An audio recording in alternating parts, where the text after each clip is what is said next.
ดเดียวหนึ่งเดียวคือเธอเสมอฝึกหนักทุกวันรอฝันของฉันกับเธอขอเธออย่าเผลอปันใจให้ใครเสียก่อนอยู่ตามกองบินเข้ามาเรียนในเมืองใหญ่มีกำลังใจเป็นรูปเธอเก็บไว้ใต้หมอนคิดถึงทุกวันหลับฝันเห็นเธอยามนอนประตูใจน้อง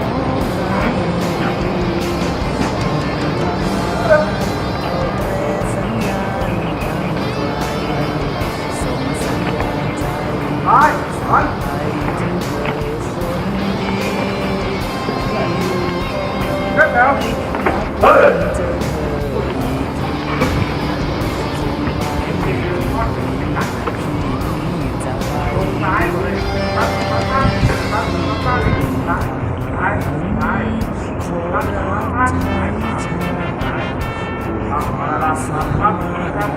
เสียชาติลูกผู้ชายไม่กี่ปีคนนี้รอพี่ได้ไหมรับใช้ชาติ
ไทยแล้วจะไปรับใช้ใจเธอ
ยังยืนยันจะไม่ท้อใจในค่ำคืนที่ฟ้านั้นไม่มีดาวอยู่ตรงนี้ฉันยังคงก้าวไปยังคงมีรักเธอเป็นแสงนำไปในคืนที่ลงทางวันเวลาไม่เคยจะหยุดเดินอย่างไรเราคงต้องเดินไปกับมันเก็บทุกความผิดพลั้งเป็นคำเตือนให้เราเข้าใจชีวิตเริ่มต้นที่คำว่าฝ่าฟันขอเพียงใจเราเท่านั้นไม่หวั่นไหวบทชีวิตของเราจะทำให้มีความ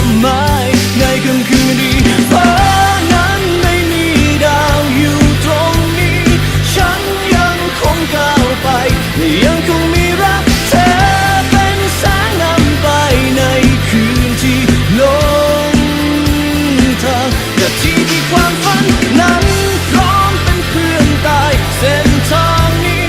ฉันยังมีจุดหมายตราบใดที่ปลายท้องฟ้ามีแสงรำไรจะไปจนถึงแสงสุดท้าย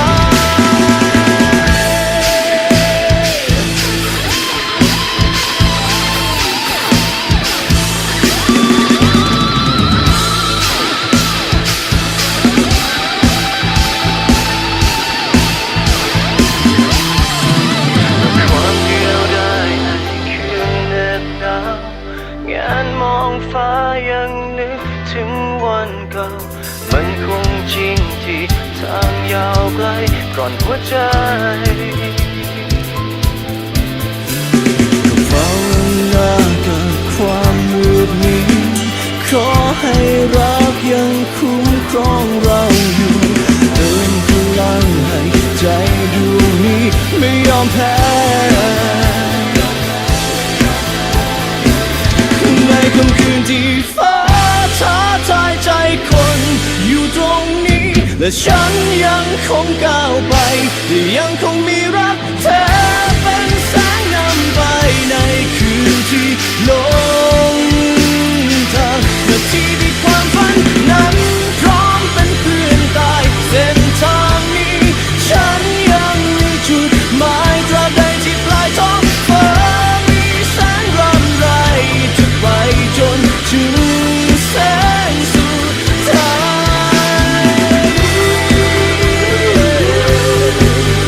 จนถึงแสงสุดท้าย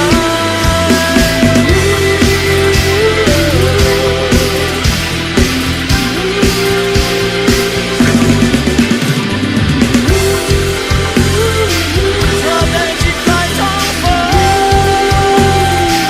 เราได้ที่ปลายท้องฟ้า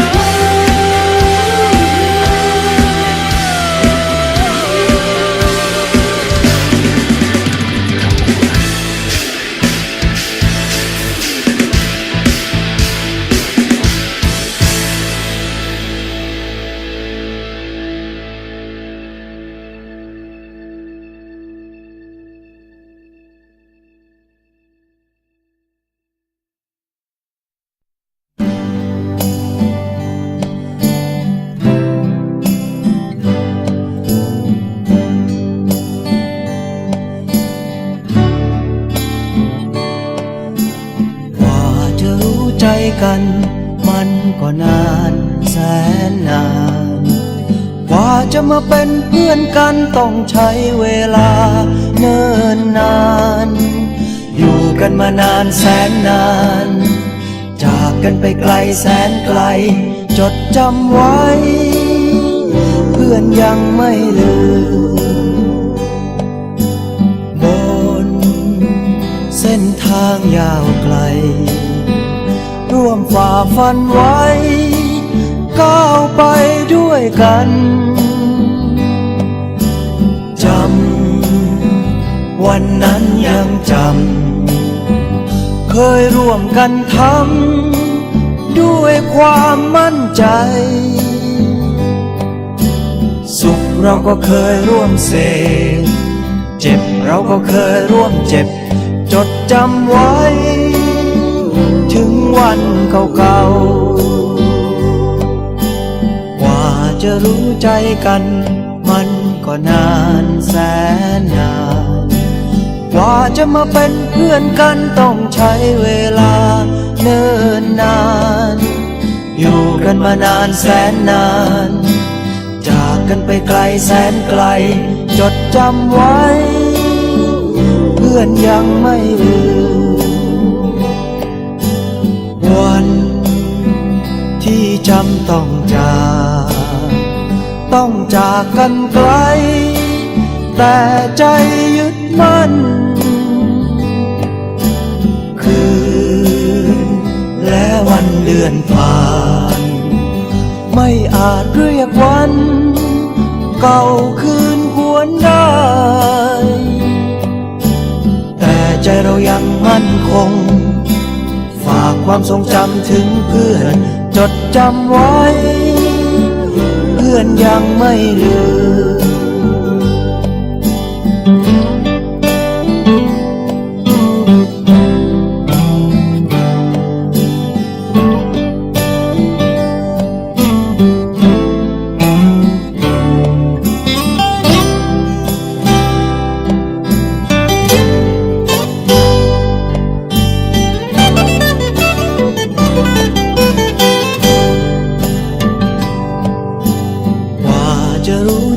กันมันก็นานแสนนานกว่าจะมาเป็นเพื่อนกันต้องใช้เวลาเนิ่นนานอยู่กันมานานแสนนานจากกันไปไกลแสนไกลจดจำไว้เพื่อนยังไม่ลืมจดจำไว้ถึงวันเก่าๆจดจำไว้จากเพื่อนถึงเพื่อน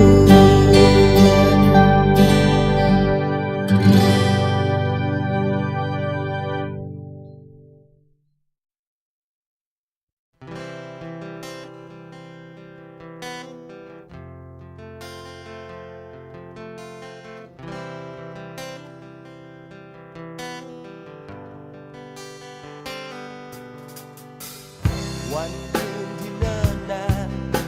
ที่มีเราสองคนดิ้นรนสู้ทนเพื่อความฝันมีคำสัญญา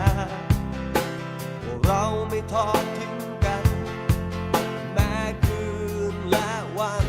จะโหดร้ายไม่อาจทำให้ใจของเรานั้นเปลี่ยนพันสัญญาที่ให้กันมีวันเป็นตายเพื่อนจะมีจะมีเราและนายเสมอ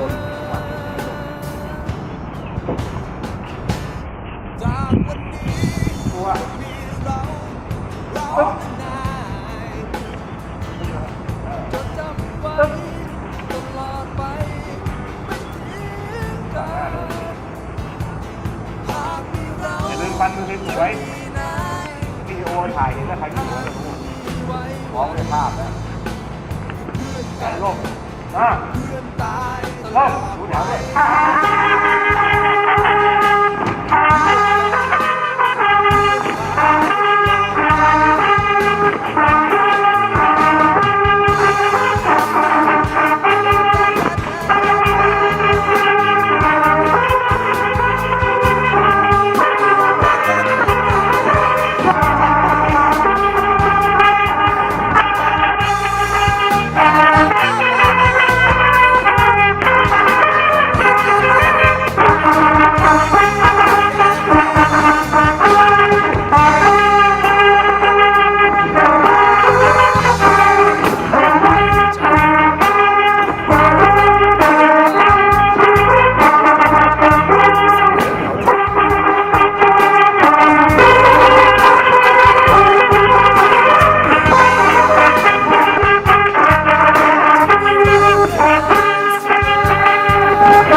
เราจะมีนายรวมทางไม่มีไว้วันคือเพื่อนกัน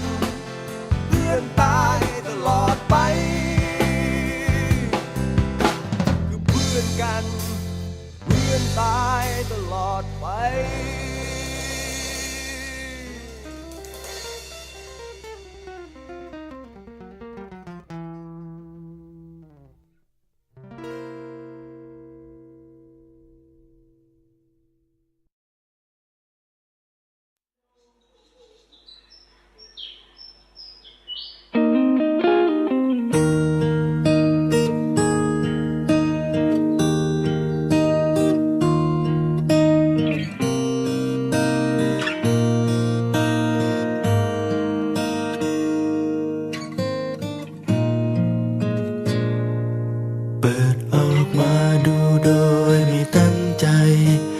จะได้เจอรูปเก่า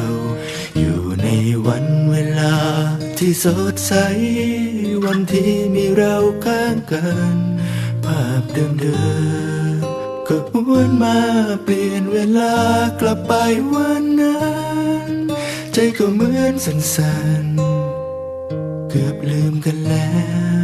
วต่างเดินกันไปตามทางของใครแยกไปค่อยๆไกลห่างอยู่ดีๆวันหนึ่งก็จางหายขาดกันโดยไม่รู้ตัวแต่เรื่องราวที่สวยงามอยู่อย่างเดิมไม่เคยมองมัวในหนังสือเก่าๆหนังสือรุ่นเราเล่มนี้รูปเธอยังมีข้างเธอคือฉันเพ่งมองดูนานๆน้ำตาก็มาก็คลอกี่ปีมาแล้วเธอเป็นอย่างไรบ้างเนาะค่อยๆลืมเลือนกันไปไม่รู้ทำไมเหมือนกันเรื่องราวแล้วนั้นจึงจบลง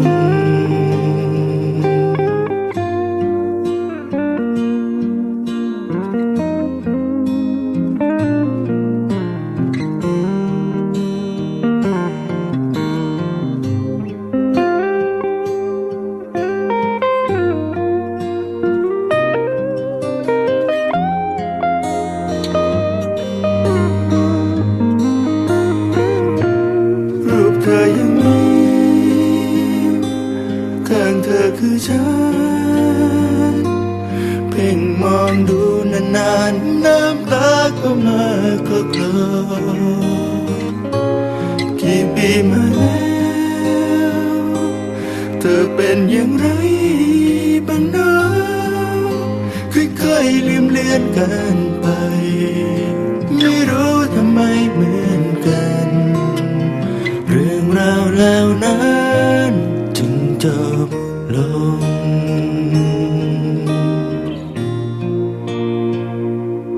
เปิดไปดูเบอร์โทรไม่เห็นมีที่ลงไว้คือที่อยู่หยิบปากกาบรรยายในจดหมายว่าจำกันได้ไหมเธอที่อยู่เดิมที่เขียนไปหากเปลี่ยนแปลงก็คงไม่รู้ได้แต่หวังกันไปความหลังคงไม่ตายจากเรา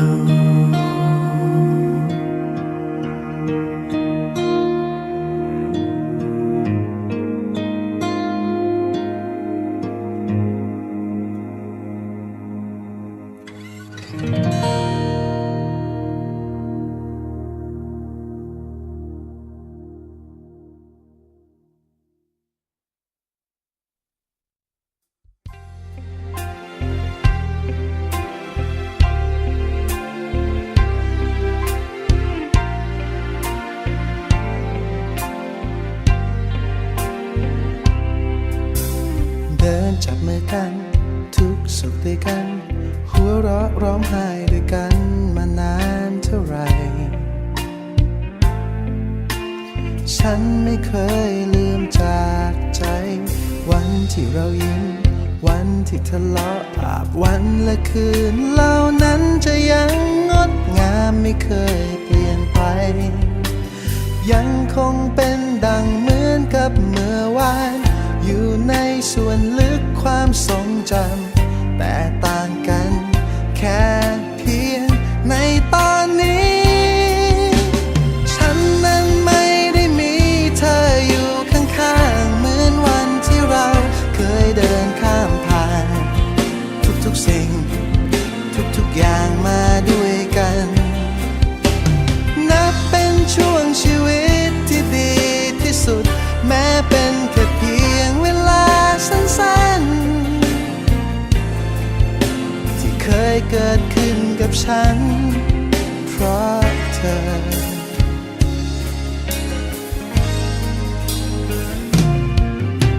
เพลง จากโรงหนังจดหมายที่ส่งให้กันในวันที่ห่างฉันนั้นยังคงเก็บไว้วันที่ในลาถ้อยคำที่ปลอบใจภาพวันและคืนเหล่านั้นจะยังงดงามไม่เคยเปลี่ยนไปยังคงเป็นดังเหมือนกับเมื่อวานอยู่ในส่วนลึกความทรงจำแต่ต่างกันแค่เพียงในตอนนี้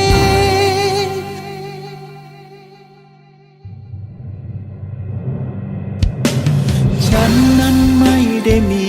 เธออยู่ข้างๆเหมือนวันที่เราเคยเดินข้ามผ่าน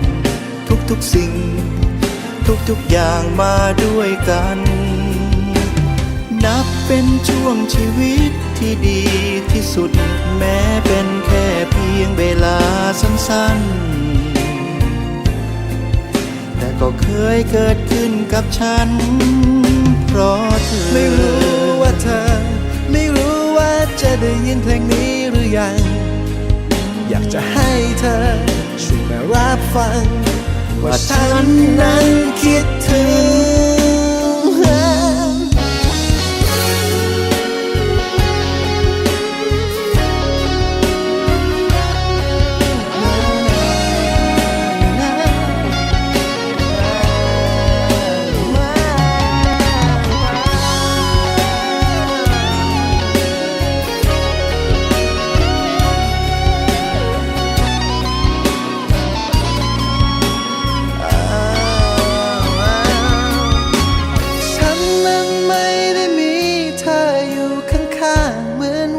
ที่เรา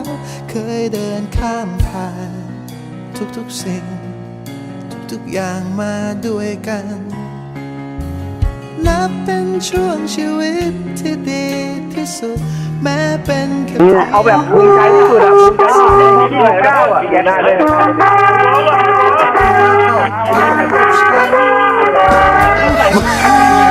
ฟังไว้นะครับเพลงเดินเพราะมากๆแต่นี่ต้นฉบับครับของแท้ไม่ได้ก๊อปปี้ใครมาเลยอยากก๊อปปี้นูนก็ไม่ทำไรครับเขาเดินหาของเล่นอยู่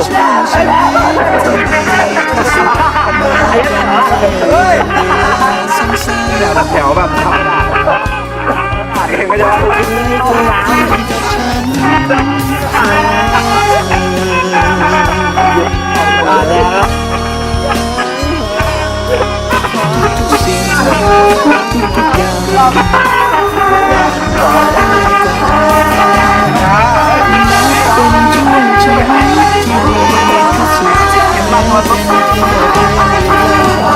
พวกคนนี้คือที่ผ่านการทดสอบ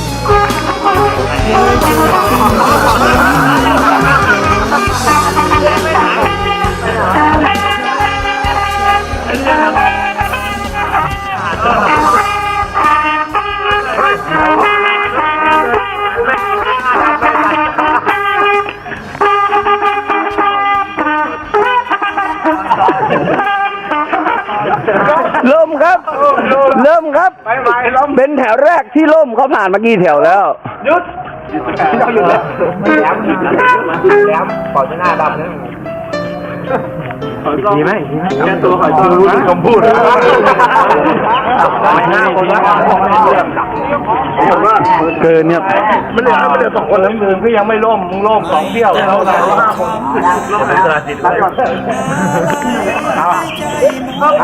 บอกแล้วครับนู่นเขารอหาของเล่นอยู่เขามาเพื่อด่าอย่างเดียวแล้วเขาก็ไป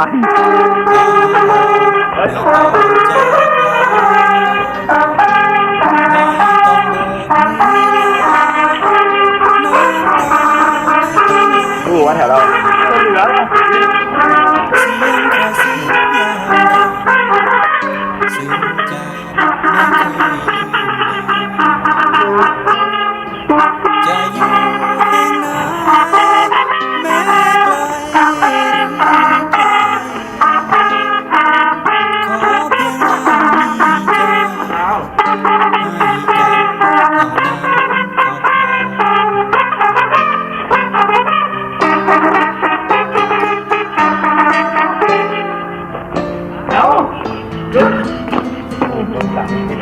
ออกมาดีเขาหาของเล่นเขารอหาของเล่นอยู่เขายังไม่มีของเล่นครับ ดูที่เขาจะเล่นอะไรวันนี้เห็นไหมเล่าเครียดแล้วทางเวลาเขาสมาร์ทกลับมาเนี่ยต้องมบกันนี้จะด่าอะไรเลยจะด่าอะไรตามันไหล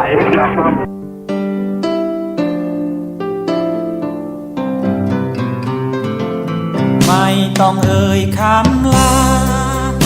ถึงคราที่ต้องลาจากให้ความรักยืนนานมั่นคงตลอดเวลาก่อนจะจากมองตาซึ้งใจไม่ต้องเอื้อเนื้อเพื่อนเอ่ยเข้าใจซึ้งใจแม้ในดวงตา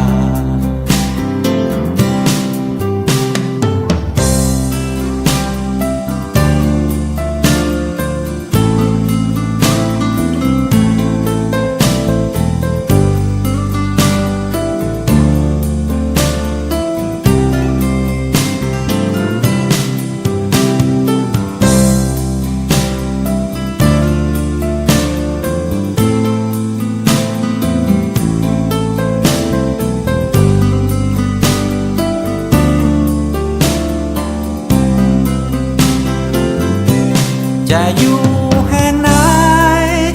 แม้ไกลหรือไกลขอเพียงเรามีใจให้กันเท่านั้นก็พอและไม่ต้องเอ่ยคำลาถึงคราที่ต้องลาจากให้ความรักยืนนานมันตลอดเวลาก่อนจะจากมองตาซึ้งใจไม่ต้องเอื้อเนื่อยรักเอ่ยเข้าใจซึ้งใจแม้ในดวงตา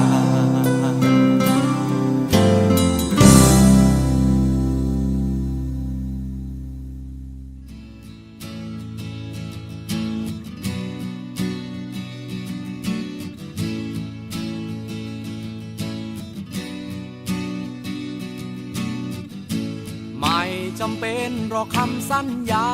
มองที่ตาก็เห็นหัวใจเกิดมาเป็นพวกพันธุ์เดียวกันก่อนพอกันไปไหนก็ไปสุขหรือทุกข์ก็ไม่สำคัญพอสำคัญมันอยู่ที่ใจไม่มีเงินเราก็แบ่งกันจนเกิดเป็นคนไม่จนน้ำใจวันนี้วันไหนดีร้ายเราจะไม่ทิ้งกันเมื่อไหนเมื่อนั้นถึงไหนถึงกันนะถึงใจ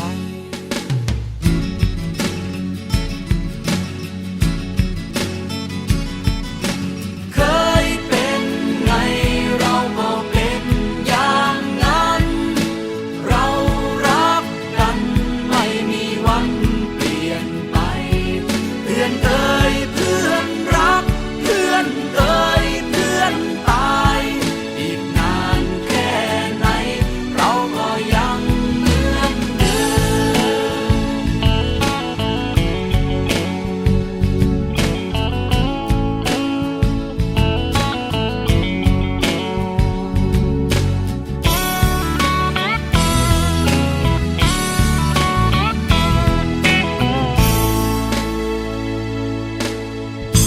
ไม่จำเป็นหรอกคำสัญญามองที่ตาก็เห็นหัวใจเกิดมาเป็นพวกพันธุ์เดียวกันก่อนพอกันไปไหนก็ไปโน่นภูเขาจะลุยก็ลุยนั่นทะเลจะไปก็ไปเหนื่อยไม่กลัวกลัวไม่มาอยากจะมาก็ต้องวัดใจวันนี้วันไหนดีร้ายเราจะไม่ทิ้งกันเมื่อไหนเมื่อนั้นถึงไหนถึงกันนะถึงใจ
ได้เลย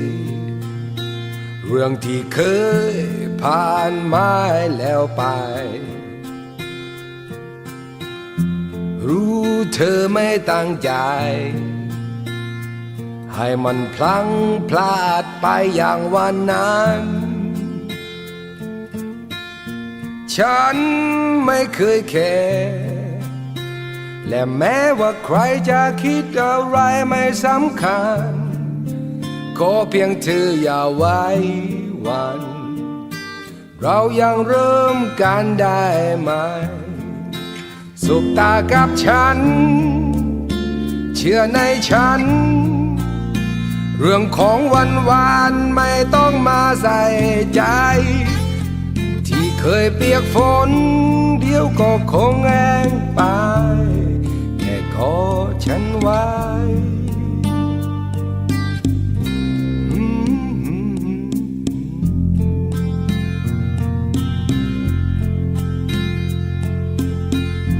เขามองไม่เห็นค่า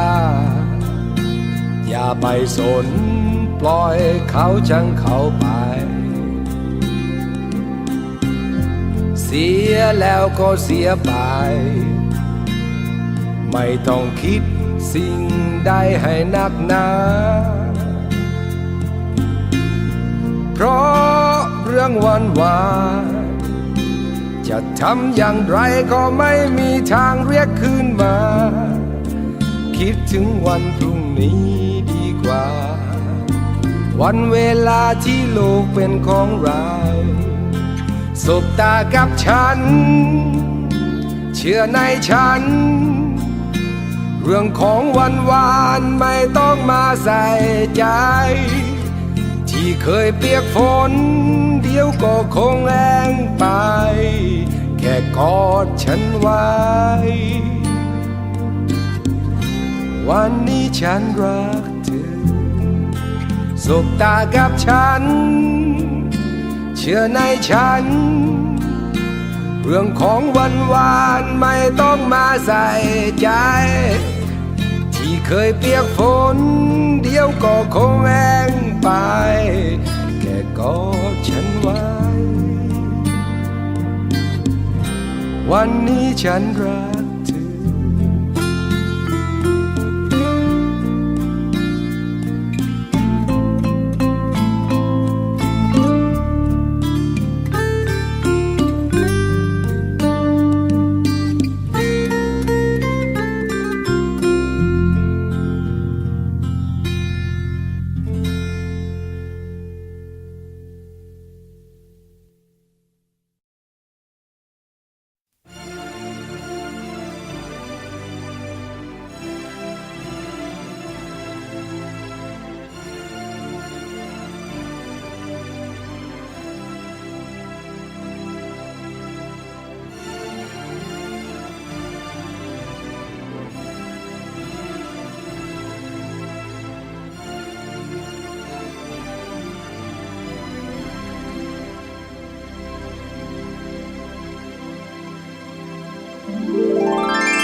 ล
กัน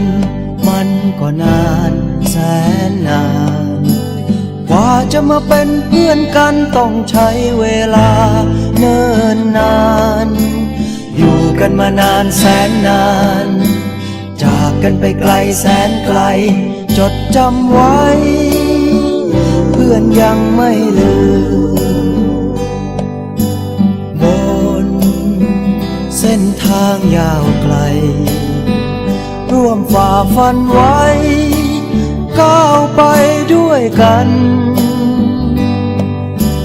จำวันนั้นยังจ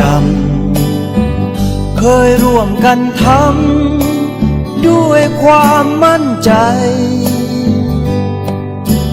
สุขเราก็เคยร่วมเสพเจ็บเราก็เคยร่วมเจ็บ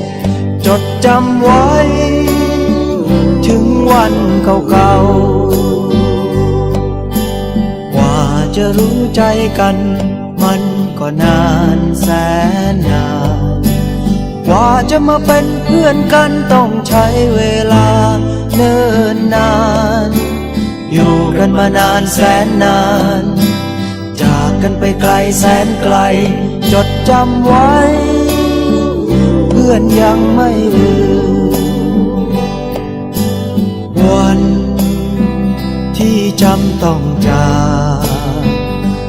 จากกันไกลแต่ใจยึดมั่นคืนและวันเดือนผ่านไม่อาจเรียกวัน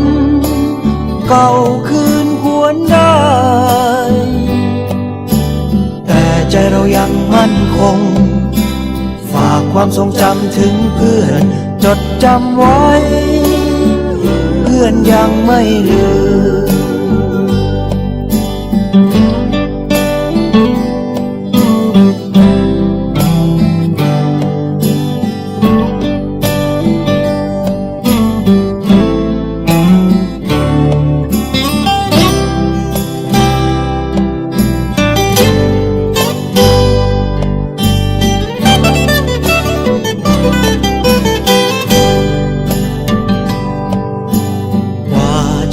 ใจกันมันก็นานแสนนานกว่าจะมาเป็นเพื่อนกันต้องใช้เวลาเนิ่นนานอยู่กันมานานแสนนานจากกันไปไกลแสนไกลจดจำไว้เพื่อนยังไม่ลืมจดจำไว้ถึงวันเก่าๆจดจำไว้จากเพื่อนถึงเพื่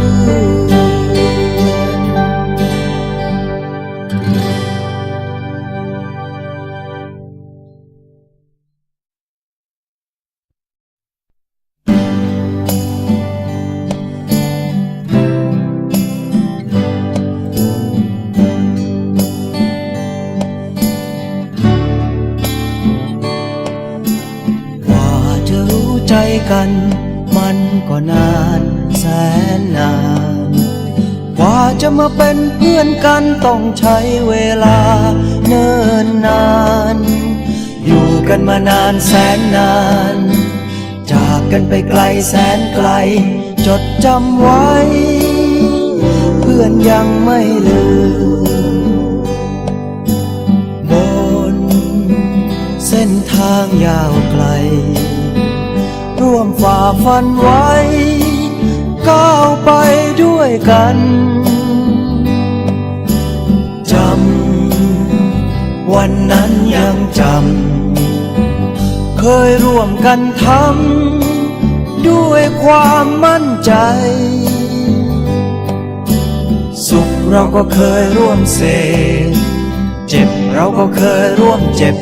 จดจำไว้ถึงวันเก่าๆกว่าจะรู้ใจกันมันก็นานแสนนานกว่าจะมาเป็นเพื่อนกันต้องใช้เวลาเนิ่นนานอยู่กันมานานแสนนานจาก กันไปไกลแสนไกล จดจำไว้ เพื่อนยังไม่ลืมวันที่จำต้องจากกันไกล แต่ใจยึดมั่นคืนและวันเดือนผ่านไม่อาจเรียกวันเก่าคืนหวนได้แต่ใจเรายังมั่นคงฝากความทรงจำถึงเพื่อนจดจำไว้เพื่อนยังไม่ลืม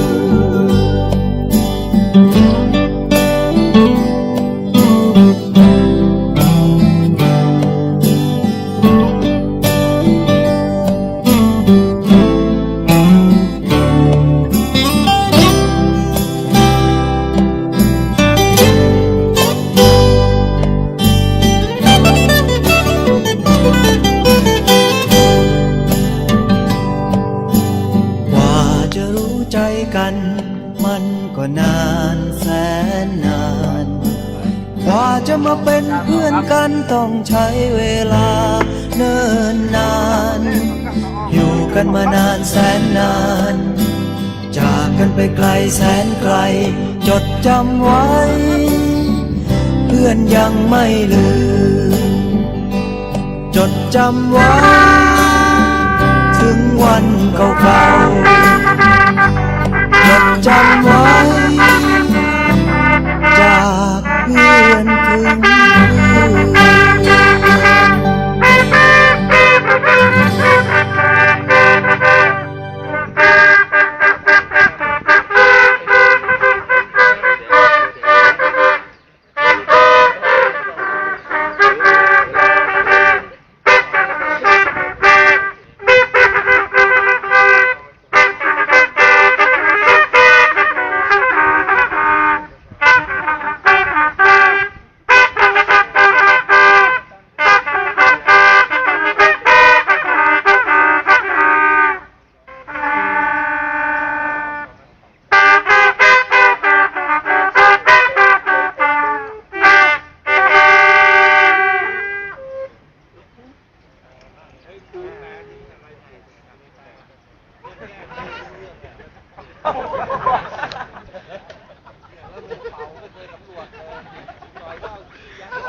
เอาไว้แล้วเสียงตอนครับตอนเยอะ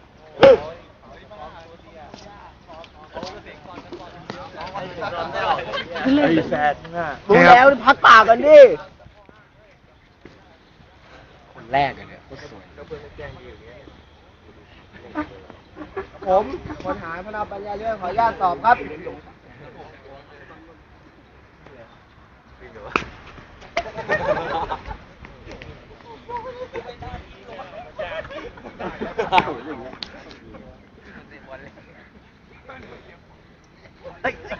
สั่งนู้น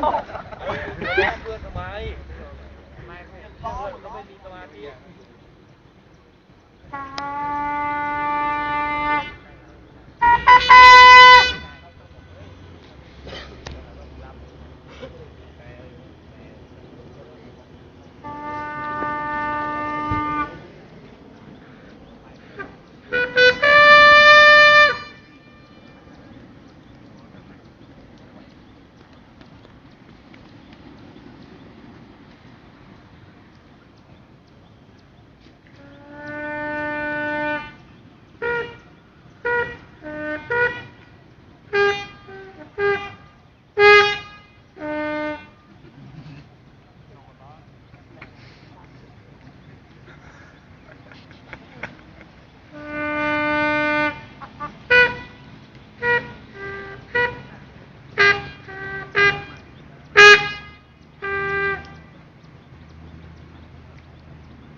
ยิ้มทำเหี้ยเลย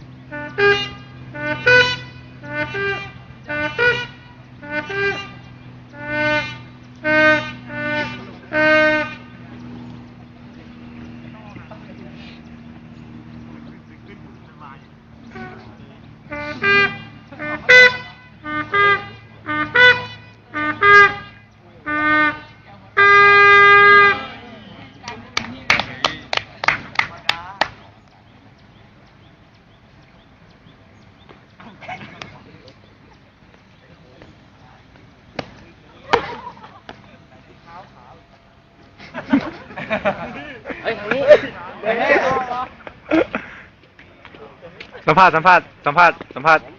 ไงครับไง ธรรมดาครับ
นี่พลแต่หรือคอมมานโดกันแน่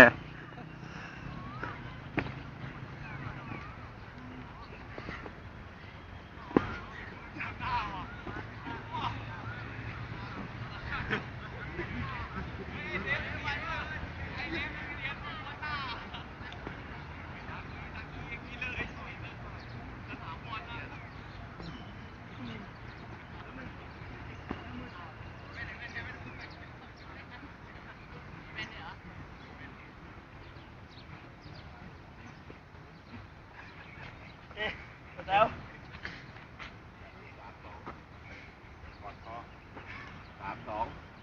3-2มัม